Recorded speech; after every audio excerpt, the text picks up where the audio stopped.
Donc, on va avoir beaucoup de sujets à discuter avec notre conférencier, qui est Daniel Paquette, qui est professeur à l'École de psychoéducation de l'Université de Montréal. Donc, depuis quelque temps, on enregistre, dans le fond, nos conférences qui vont être déposées ensuite sur notre site Internet. Donc, on va bien sûr couper la période de questions à la fin. On va se concentrer sur la présentation de Daniel. Donc, je voulais simplement vous en aviser. Donc, pour les personnes qui sont nouvelles avec nous, juste vous rappeler dans le fond que le GRIS, on organise des conférences mensuelles. Donc, c'est notre première cette année. On commence à l'Halloween. Donc, merci d'être là. On a 3 grands axes au GRIS. Donc, on a comme premier axe qui est de favoriser les capacités adaptatives des enfants à risque.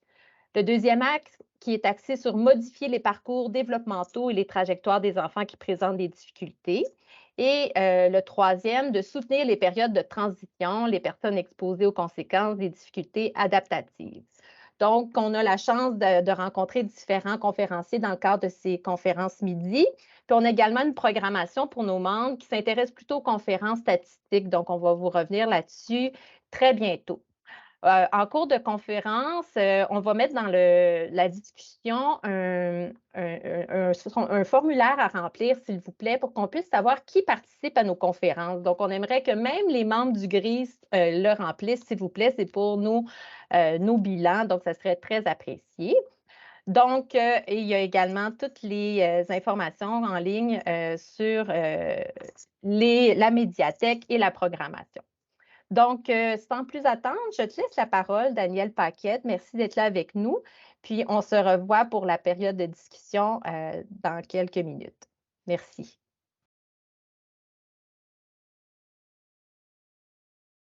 C'est parti?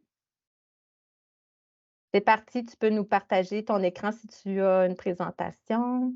Non, il n'y a pas de PowerPoint. Parfait. Ah, On bon, t'écoute. d'accord. Alors, bonjour tout le monde. Ça me fait plaisir de venir vous parler de mes projets. Pour me présenter, je vais d'abord vous dire, je suis éthologue. OK, l'éthologie, c'est une discipline en biologie qui étudie le comportement avec une perspective évolutionniste. Puis, contrairement à ce qu'on pense souvent, c'est une approche qui est non déterministe, c'est-à-dire qu'il y a évidemment des prédispositions biologiques qui sont variables d'un individu à l'autre, mais c'est toujours en interaction avec l'environnement. Donc, ce qui intéresse l'éthologie, c'est la fonction adaptative d'un comportement. C'est-à-dire, qu'est-ce qui permet la fonction, c'est-à-dire qui permet la survie et la reproduction des individus. Donc, je puise surtout mes hypothèses de recherche dans la comparaison avec les autres primates. J'aimerais vous parler, j'ai décidé aujourd'hui de vous présenter une espèce de fil conducteur de mes travaux depuis le début. Chaque chercheur a son fil conducteur, mais des fois, on le découvre des années après. Des fois, c'est après coup qu'on découvre c'était quoi notre fil conducteur. Alors, mon fil conducteur, moi, je me suis toujours intéressé à l'agression physique en tant qu'adaptation. OK? Donc, la définition de l'agression que j'utilise, c'est un comportement orienté et non ludique, ce n'est pas du jeu, qui peut porter atteinte à l'intégrité physique ou psychologique d'un autre individu. Donc, le psychologique, vous en doutez, c'est pour le comportement humain, parce qu'avec le verbal, il peut y avoir les insultes, les injures. Donc, ce n'est pas seulement des comportements d'agression physique, mais aussi verbal, psychologique. Donc, dans la nature, l'agression a des fonctions multiples. Hein. C'est important de se défendre, de défendre les autres, de défendre les enfants, de défendre d'autres adultes. L'agression est aussi utilisée pour la compétition pour les ressources de l'environnement, la nourriture, les territoires, l'eau. Et une autre fonction importante, c'est la compétition pour le statut social. On sait que les individus sont en compétition pour leur rang, un rang social. Et je termine ici cette définition-là en disant qu'il faut bien distinguer l'agression de la violence. OK? Pour moi, la violence, c'est un abus de pouvoir. C'est-à-dire, c'est une agression qui est jugée excessive par la société. OK? Donc, toute agression n'est pas nécessairement violente, mais un comportement violent, il y a nécessairement une agression à la base, verbale ou non verbale.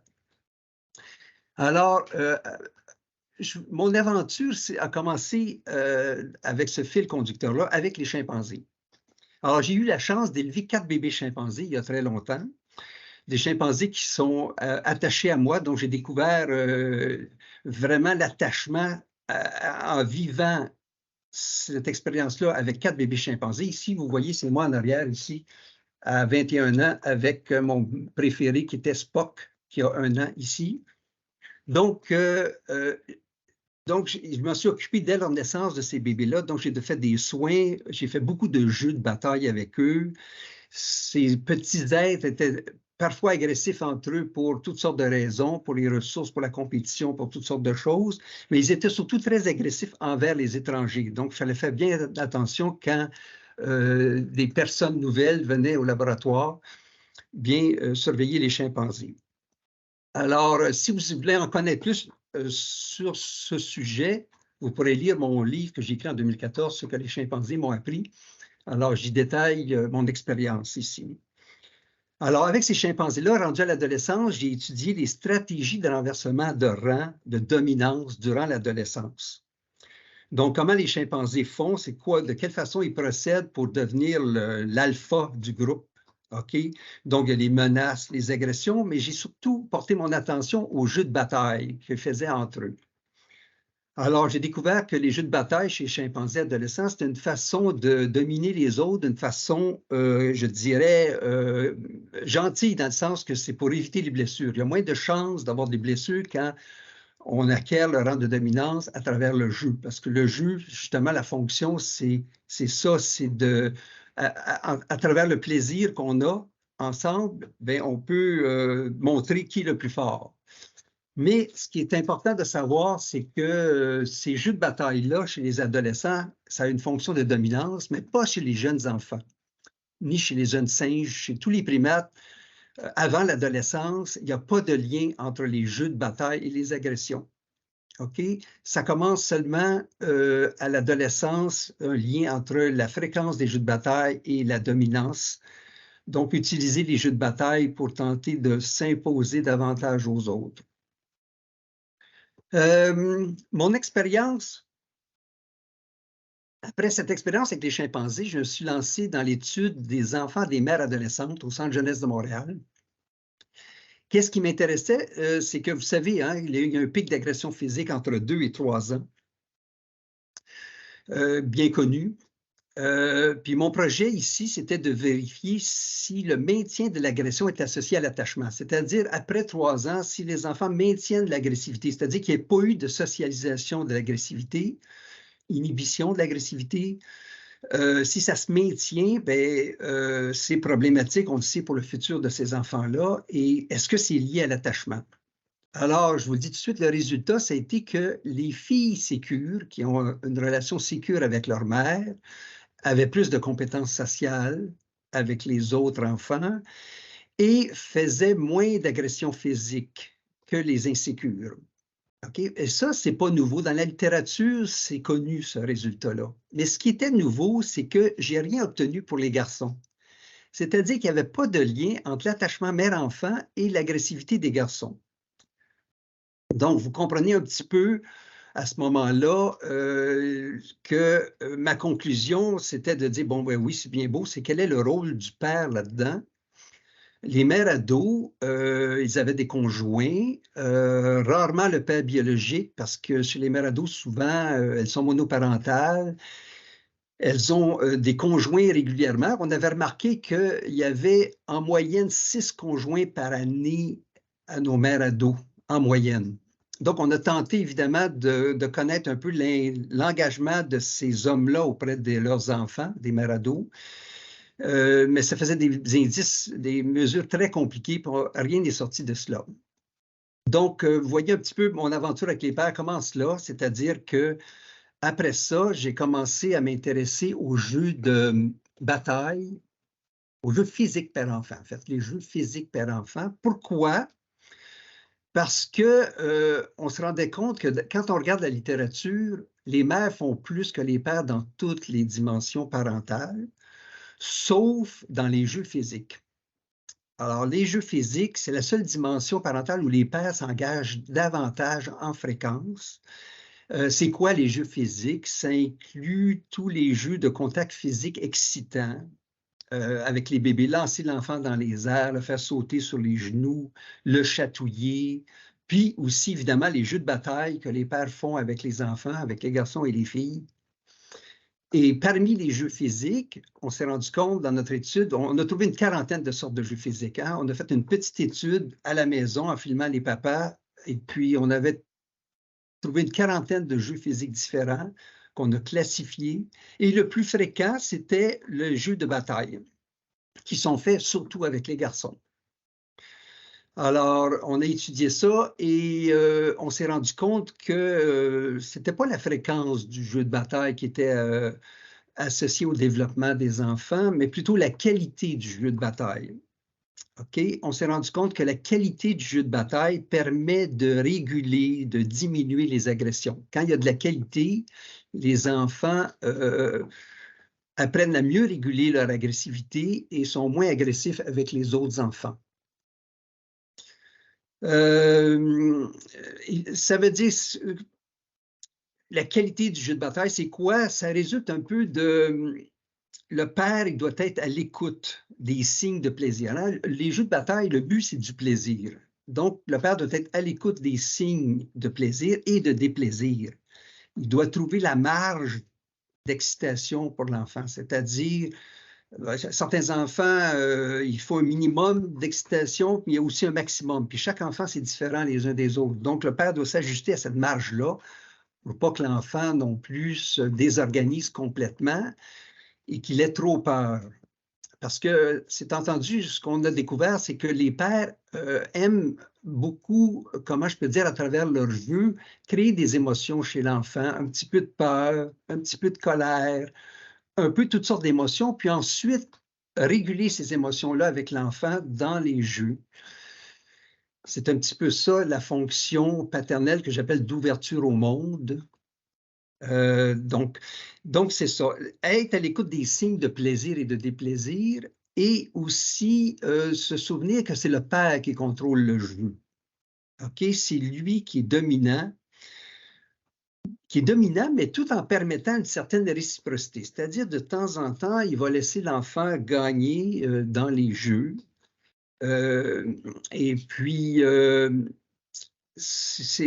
on s'est rendu compte aussi que c'est beaucoup plus facile, ces jeux de bataille avec les garçons.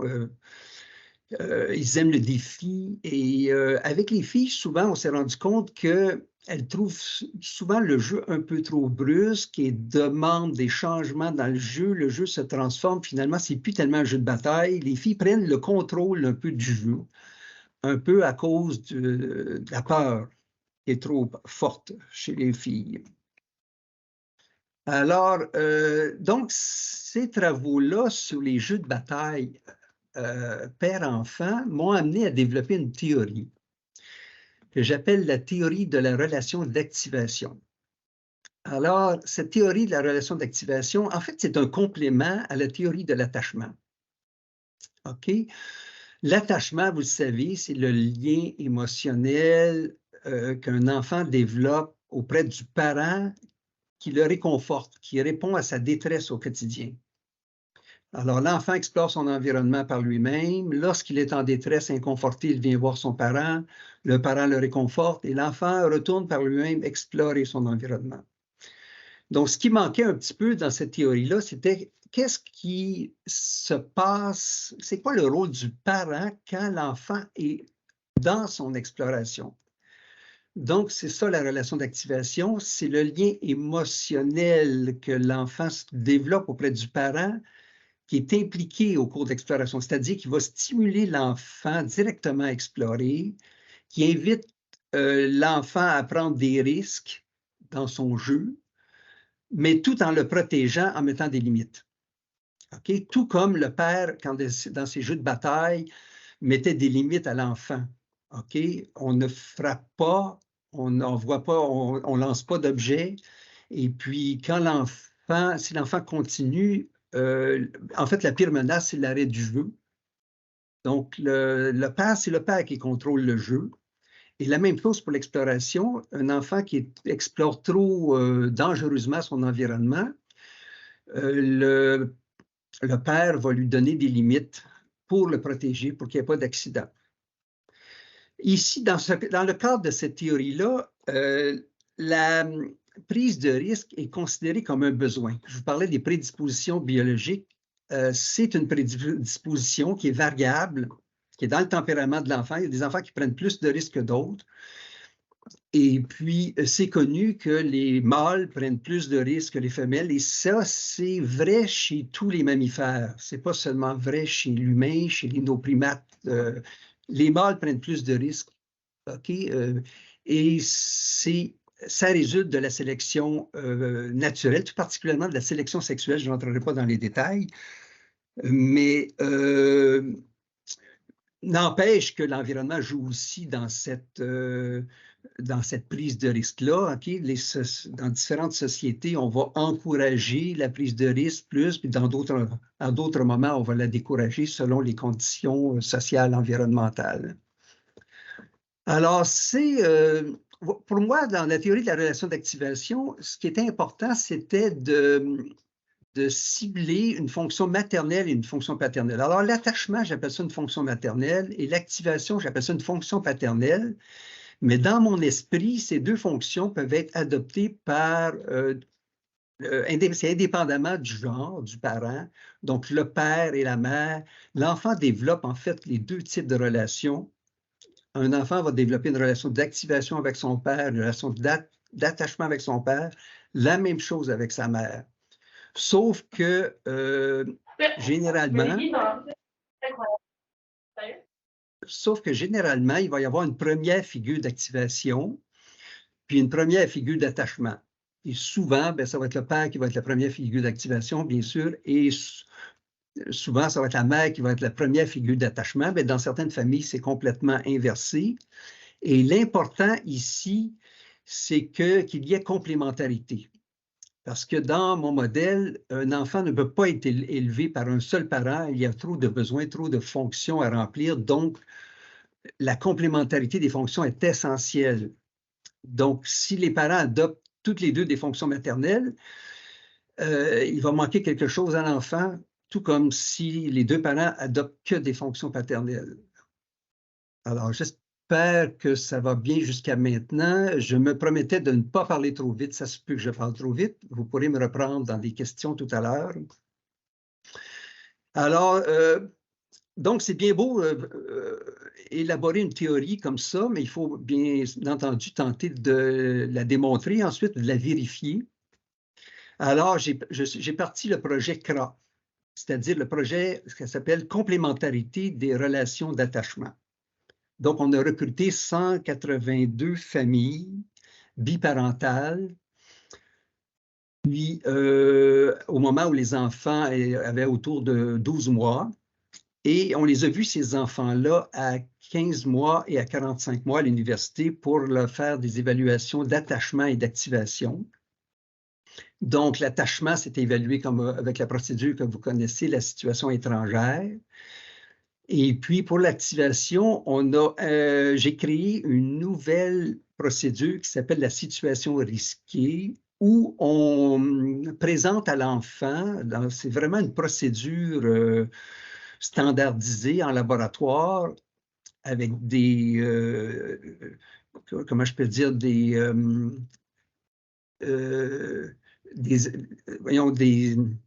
informations précises qu'on donne aux parents sur comment ils doivent se comporter durant cette procédure-là. Donc, durant cette procédure-là, dans le fond, on présente à l'enfant deux risques. Un risque social, qui est une personne étrangère, qui va être de plus en plus intrusive avec l'enfant, puis on regarde comment l'enfant gère cette situation-là. Et puis, un risque physique, c'est-à-dire un escalier de 5-6 marches avec des jouets à son sommet, puis on regarde comment l'enfant va, est-ce qu'il va escalader l'escalier, est-ce qu'il va être prudent, etc. Donc, ces deux situations-là. Avec ces deux situations-là, on est capable... Ah oui, il y a aussi une étape où, une fois que l'enfant a exploré l'escalier, on dit aux parents, maintenant, vous interdisez l'enfant de monter dans l'escalier, puis on veut vérifier si l'enfant est obéissant. OK. Donc, c'est ces deux situations-là qu'on a utilisées à 15 mois, puis aussi à 45 mois, c'est-à-dire à l'âge préscolaire. Donc, on voulait voir si l'attachement et l'activation sont stables dans le temps. Et puis, on voulait voir aussi si ces procédures d'attachement et d'activation vont prédire l'adaptation sociale des enfants à la garderie. OK? On a fait un certain nombre de prédictions de base dans cette étude. D'abord, l'attachement, on a dit que l'attachement va prédire surtout les compétences sociales, c'est-à-dire la capacité d'empathie aussi, la capacité d'entrer en intimité avec les autres. Selon moi, l'attachement, c'est surtout ça que ça prédit. Même si on a voulu l'associer à de nombreuses choses, je pense que l'attachement, c'est surtout ça. Et puis, ça serait surtout l'activation qui prédirait l'agression et la compétition pour les ressources. Là, je les nomme séparément, les deux, mais pour moi, l'agression, ça rentre dans une façon de compétitionner avec les autres. Il y a différents types de manières de compétitionner avec les autres, puis une manière brute, c'est évidemment d'agresser les autres pour obtenir ce qu'on veut. Donc, avec cette situation risquée, on a découvert qu'il y avait 3 types d'enfants, si vous voulez, une classification en 3 catégories. D'abord, les enfants sous-activés. C'est des enfants qui n'explorent pas par eux-mêmes, qui restent collés sur le parent. OK? On s'est rendu compte que c'est relié à la surprotection parentale. Que ça se développe surtout dans un environnement perçu comme dangereux. Donc, cette perception-là, souvent, vient des médias qui nous présentent l'environnement comme étant plus dangereux qu'il l'est. Et on rentre dans un univers aujourd'hui un peu, je dirais, de surprotection parentale. Et puis, un des résultats de ça, ce serait justement d'insécuriser les enfants dans le sens où ils développent une sous-activation.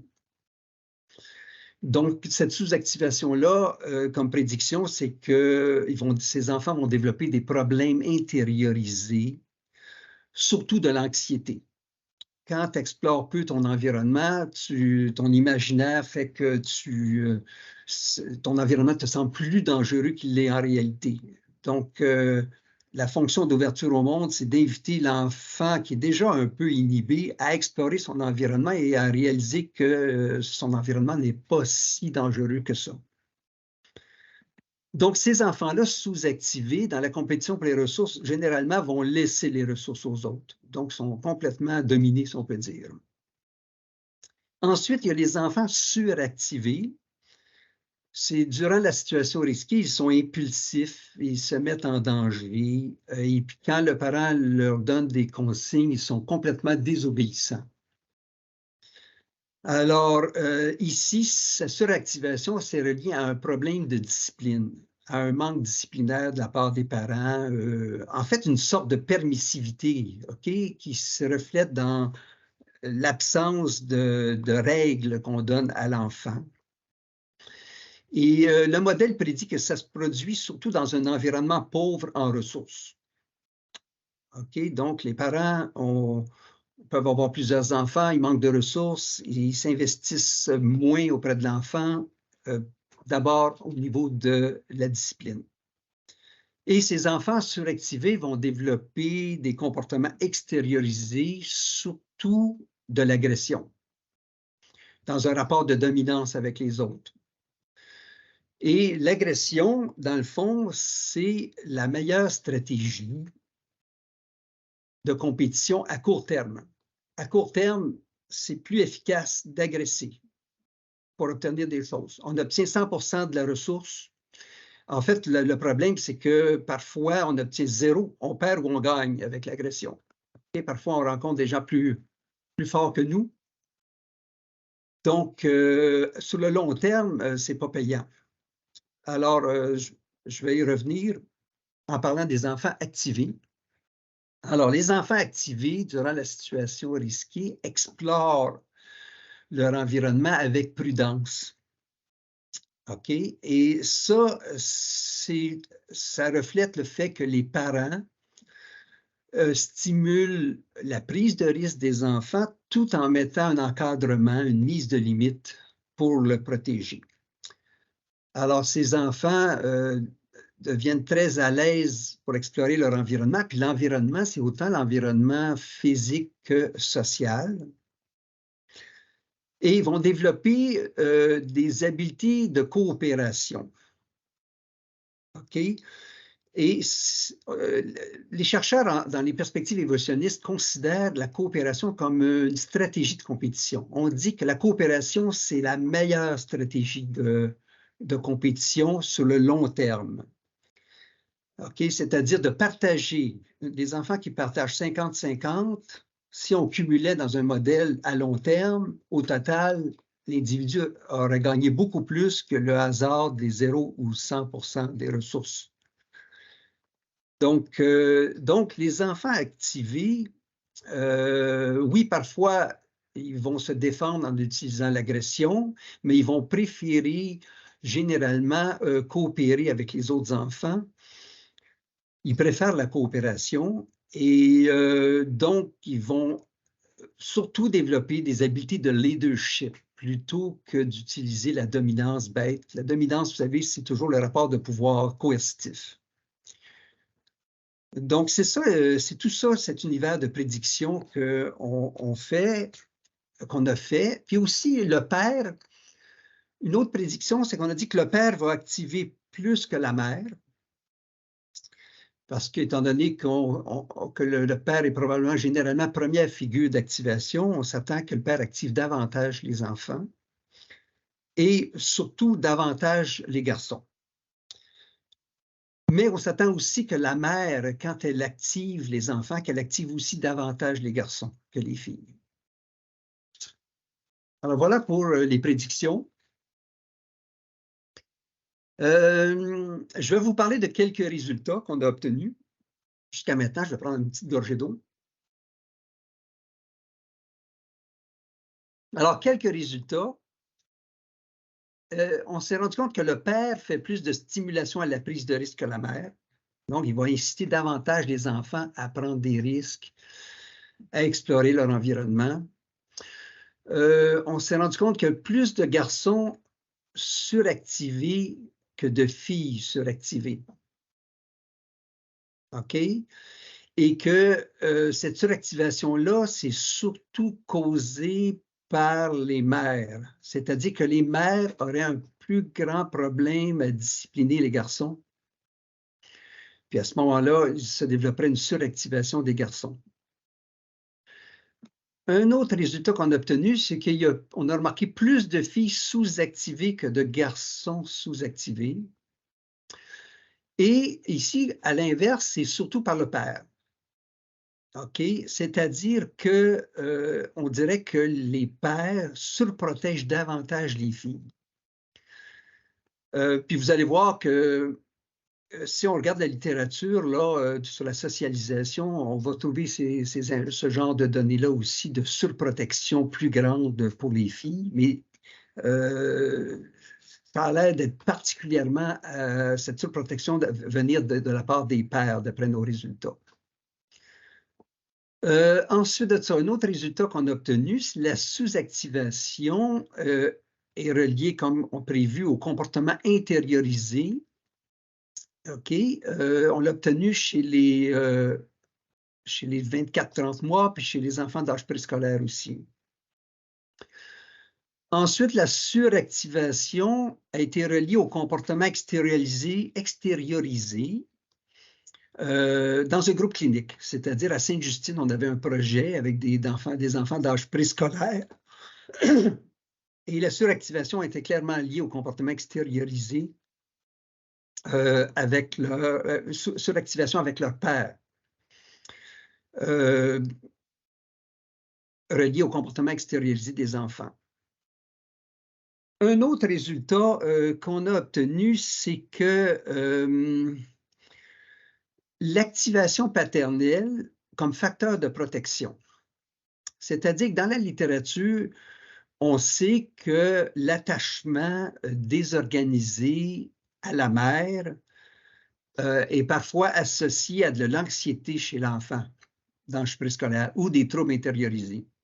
Alors, on s'est rendu compte que quand l'enfant est activé positivement par son père, ça réduit l'association, si vous voulez, entre l'attachement désorganisé à la mère et l'anxiété de l'enfant. Donc, ça répare en quelque part l'enfant est moins affecté par le comportement de désorganisation provoqué par la mère. Récemment, on a aussi commencé à s'intéresser aux accidents. Vous savez que les accidents, la principale, comment je peux dire,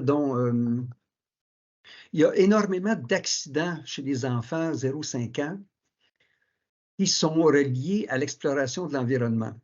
OK? Puis la plupart de ces accidents-là, évidemment, sont chez les garçons. Donc, on s'est penché là-dessus. Bon, vous allez dire que là, on ne parle plus d'adaptation sociale, mais c'est de l'adaptation à l'environnement physique. C'est-à-dire les enfants explorent leur environnement physique et ont parfois des accidents. Donc, on a fait une étude là-dessus, puis on s'est rendu compte que les enfants suractivés à la mère ou au père, à l'un ou l'autre, prennent plus de risques physiques pouvant mener à des blessures. OK? Donc, là, ici, on parle de... c'est ça. Donc, on voit que finalement, cette prise de risque-là, c'est autant physique que social aussi. OK? On s'est rendu compte aussi que chez les bébés, la suractivation des garçons par la mère est plus importante que celle du père. C'est-à-dire qu'on expliquait mieux les accidents des garçons par la suractivation à la mère. Et au préscolaire, c'est l'inverse. C'est la suractivation des garçons par le père qui était plus importante que celle de la mère pour prédire la prise de risque des préscolaires. Et ça reflète simplement le fait, selon moi, que la mère est davantage impliquée encore aujourd'hui avec les jeunes bébés, puis le père commence un peu plus tard. Même si de plus en plus de pères commencent à s'occuper des bébés, encore en moyenne, les pères vont s'occuper des enfants quand ils commencent un peu plus à partir de 2 ou 3 ans plutôt qu'avant. Donc, probablement, ces données-là reflètent cet engagement différentiel entre le père et la mère auprès des enfants. Alors, c'était les principaux résultats dont je voulais vous parler aujourd'hui. À venir, évidemment, je vous parlais de prise de risque physique. Il serait important dans le futur, ça fait plusieurs années que je me dis qu'il faudrait pouvoir avoir une mesure de prise de risque social. C'est-à-dire que découvrir son environnement social, ça demande de prendre des risques. Souvent, la prise de risque est négative. Ça cause tout le temps des problèmes physiques. On évalue la prise de risque chez les ados comme dans la consommation d'alcool ou dans la conduite automobile, etc. Mais au plan social, pour se faire des amis, il y a une prise de risque à faire. Je me souviens quand j'avais mes enfants tout jeunes, à la plage, aux vacances, j'invitais mes filles à aller parler aux autres enfants. Puis je disais, à une de mes filles, va parler à l'enfant là-bas, lui demander s'il va être ton ami. Elle hésitait, finalement, elle y va. Puis elle revient très triste. Son ami, l'autre enfant lui a dit non. Donc, elle a fait une prise de risque qui était évidemment qui ne s'est pas soldée en succès. Donc, ce serait intéressant d'avoir une espèce d'échelle qui évalue la prise de risque d'enfants au quotidien, c'est toutes sortes de gestes au quotidien qui vont faire en sorte que tu peux développer ton réseau social, et qui exigent quand même du courage. Donc, ça serait intéressant de développer ça. C'est simplement en passant comme ça que je dis ça. Les projets à venir aussi, ça serait intéressant de vérifier la prédiction de l'activation sur la compétition à la garderie. OK? Les enfants sont en compétition. Hein? En fait, les êtres humains sont en compétition de différentes manières tout le long de leur vie, y compris les jeunes enfants. Et ils vont compétitionner pour les jouets, mais généralement, il n'en manque pas dans les CPE, pour le rang de dominance, pour qui va donner la main à l'éducatrice, pour toutes sortes de choses. Donc, je m'attends à ce que la relation d'activation soit reliée à la compétition à la garderie. Et puis, j'ai développé il y a quelques années un instrument qui permet d'évaluer la compétition chez les enfants d'âge préscolaire, où il y a 3 échelles. Il y a une façon de compétitionner qui est de la comparaison aux autres. OK? C'est de se comparer aux autres. Donc, tu essaies de mieux performer, mais c'est tout le temps en te comparant aux autres. Donc, les enfants ne veulent pas partager leurs jouets.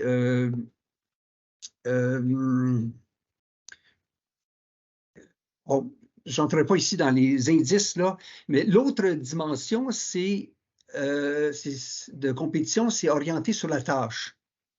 C'est-à-dire que l'enfant ne se compare pas aux autres, mais plutôt se concentre pour perfectionner ses habiletés.